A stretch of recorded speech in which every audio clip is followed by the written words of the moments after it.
नमस्कार जय Jagannath welcome to my YouTube channel talk now आपको स्वागत जनाऊँ। पवित्र नवरात्रि दिवस अनेक अनेक शुभेच्छा और शुभकामना जनाऊँ। आज नवरात्रि द्वितीय दिन। आज देवी ब्रह्मचारिणी पूजा। आज देवी ब्रह्मचारिणी केते लोक आज पूजा करते उपासना करते आराधना करते।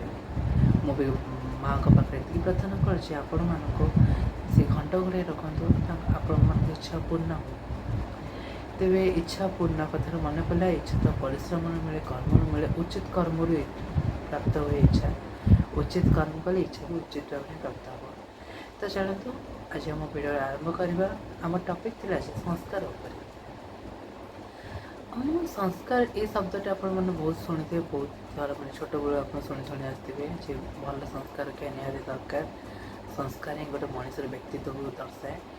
तो आज आम से विषय कथा जो छोट बेले आम जो किसी भूल करते कि बैड हैबिट तो आम टीचर मैंने शिखाते आम पेरेंट्स मैंने आम जी मैंने गाइडेंस देते से सब शिखाते आमको गाइड करते।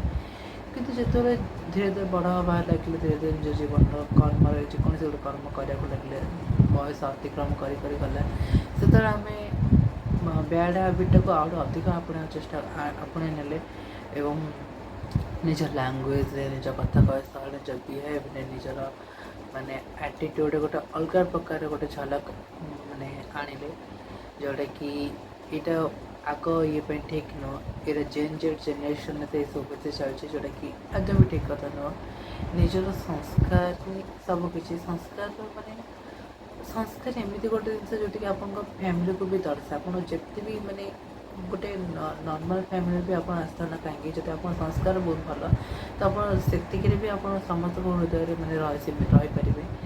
संस्कार आप व्यक्तित्व को जन आप पर्सनालीटी केमती आप चरित्र आप संस्कार ही जना पड़े। आम जो देखुवा सांगसाथी सहित मिसवा होना कहीं किसी गोटे जेकोसी परिस्थिति में आम पार्टी सब बैड लैंग्वेज स्लैंग्स बाहर जाए बेले बेले आम किसी आपत्तिजनक कथा कहीदे बेले बेले सांगसाथी कौन ये अलग जोटा कि भल कथा न से सब आम कथबार्ता हो कि नॉर्मल जो राग आसे जो मैंने कौन गोटे झगड़ा समय कि अन्य कौन समय आम पेट स्लैंग्स बाहर जाए बहुत अलग अलग मानने भल कथा आम जो कहूँ ये सब कहवाटा आदम भी ठीक कथा नुह। सब करवा आदम भी ठीक कथा नुह कहीं सब कहवा सब करवा द्वारा यहाँ आपंकर फैमिली रिपुटेशन उपर कथा अच्छे आप संस्कार उपर कथा अच्छे आप पेरेंट्स माने प्रोब्लेम आसे लोक यही माने कौन लोक कौन ये आप गोटे किसी बैड हैबिट कर बैड मैंने वर्ड यूज कर स्लैंग्स यूज कर तो यह ही दर्शाई दिगला से आप फैमिली से शिखी आप फैमिली संस्कार आप शिखी आना जदि यह नुह ताल आप सब कर कथा नुह सब छाड़देवा कथा गोटे भल मनीष हम चेष्टा करते आपको एमती नुह कि आम कहते आम तो भितर बहुत भल बाहर टी कहीदे सेमती नुह बाहर भी आप भल रखा चेष्टा करूँ। केवल यहाँ मो स्लैंग्स कि कथार मुझे कहूनी यहाँ आप हैबिट जब कहली स्मोकिंग ड्रिंकिंग कि अन्य किसी माने निशा जात आल्कोहलिक जब हैबिट थी से विषय भी कहूँ कहीं गोटे आपंकर व्यक्तित्व आप परिचय ही आप दुनिया सबकि आप लोक खाली मिछ फंपा माठर शब्द बेस मिछ रेपुटेशन मिछ प्रशंसार किसी माने मूल्य ना प्रकृत प्रशंसा प्रकृत माने सम्मान पाइबा चेष्टा करूँ। आप मन भर रहा चेष्टा करूँ। आग समय लोक मैंने एमती माने काम करते राइटर्स कि महान फिलोसफर सब एमती काम करते जो मैंने कि माने आज से नहांती सत कौ वर्ष तले से मैंने जन्म हो मृत्यु हो सारी कि फिर भी आज आम मन रखीचे किसी कारण तो आपड़ भी सेमती हम चेष्टा करूँ। आपड़ भी निजर व्यक्तित्व निज स्वभाव में एमती किसी परिवर्तन आणतु कि एमती किसी कार्य करूँ जमी आप लोक चिर जीवन मैंने जुग आप पीढ़ी पर पीढ़ी आप मन रखिए आपण माने सम्मान दृष्टि भल पाइबा दृष्टि स्नेह दृष्टि देखिए आपंकर नाटा सारा जीवन पे उज्जवल होकर ना कि जमी कुकार्य कर नाटा को एमती रखा चाहिए सेमती नुह। भल कार्य करूँ भल कर्म करूँ भल शिक्षा नियंतु भल संगत मिशु भल वातावरण सृष्टि करूँ से ही आपणकर फैमिली मान सम्मान रोटे फैमिली मर्यादा रहा गोटे मर्यादा रहा। तो ମୁଁ କହିବି ସଂସ୍କାର ଆମ ଏହା ହିଁ କହେ ଯେମିତି ବଡ଼ମାନଙ୍କ ଆଚରଣ କରିବେ, ନିଜର ମାନେ ଛୋଟମାନଙ୍କୁ ସ୍ନେହ ଭଲ ପାଇବା ଦେବା, ନିଜ ଭଲ ବ୍ୟବହାର ରଖିବା, ଉତ୍ତମ ଚରିତ୍ର ରଖିବା, ଏସବୁ ଆପଣମାନେ ଜାଣିଛନ୍ତି, ଛୋଟବେଳୁ ପଢ଼ିଛନ୍ତି।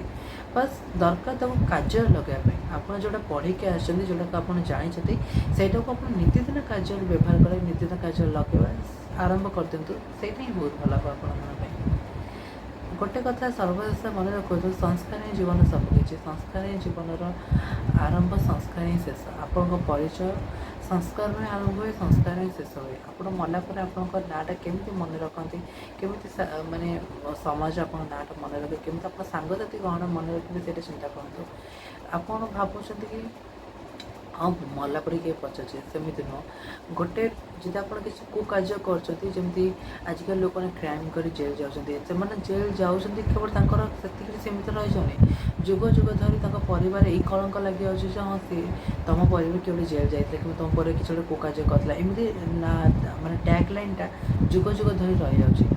ତେଣୁକରି ମୁଁ ଏହା ହିଁ କହୁଛି, ଆପଣ ଏମିତି ଭଲ କାର୍ଯ୍ୟ କରନ୍ତୁ, ଏମିତି ସୁକାର୍ଯ୍ୟ କରନ୍ତୁ, ଭଲ କାର୍ଯ୍ୟ, ଉତ୍ତମ କାର୍ଯ୍ୟ କରନ୍ତୁ, ଯେମିତି ଏଇ ଟ୍ୟାଗ୍ ଲାଇନ୍ଟା କଳଙ୍କିତ ନ ହେଇକି ଗୋଟେ ଭଲରେ ପରିଚିତ ହେବ। ଏମିତି ଆପଣଙ୍କ ପିଢ଼ି ପରେ ପିଢ଼ି ମନେ ରଖିବା ଦରକାର ଯେ ହଁ ଏଇ ଲୋକଟା ଏଇ କାମ କରିଥିଲା, ସେ ଲୋକଟା ସେ କାମ କରିଥିଲା, ଭଲ କାମ କରିଥିଲା, ଉତ୍ତମ କାର୍ଯ୍ୟ କରିଥିଲା। ଏମିତି ଉତ୍ତମ ମାନେ ପରିଚୟ ମାନେ ରଖନ୍ତୁ, ଉତ୍ତମ ଚରିତ୍ରଟାକୁ ଲୋକଙ୍କ ସାମ୍ନାରେ ରଖିବାକୁ ଚେଷ୍ଟା କରନ୍ତୁ। ଚରିତ୍ର ଚିତ୍ରଣ କରନ୍ତୁ, ଭଲ ଚରିତ୍ର ଚିତ୍ରଣ କରନ୍ତୁ, ଯେଉଁଟାକି ଯୁଗ ଯୁଗ ଧରି ମାନେ ଅମର ହେଇକି ରହିବ। ସେଇଟା କେବେ ବି ମାନେ ସରିବନି, ଅସରନ୍ତି ହେଇକି ରହିବ। ତ ଆଇ ହୋପ୍ ଆପଣ ମୋ କଥା ବୁଝିପାରିଥିବେ। ତ ମୁଁ ଭିଡ଼ିଓଟି ଏଇଠି ଶେଷ କରୁଛି। ଭିଡ଼ିଓଟି ଯଦି ପସନ୍ଦ ଆସିଲା ଲାଇକ୍ ସେୟାର ସବସ୍କ୍ରାଇବ୍ କରିଦେବେ। Thank you for watching. Thank you.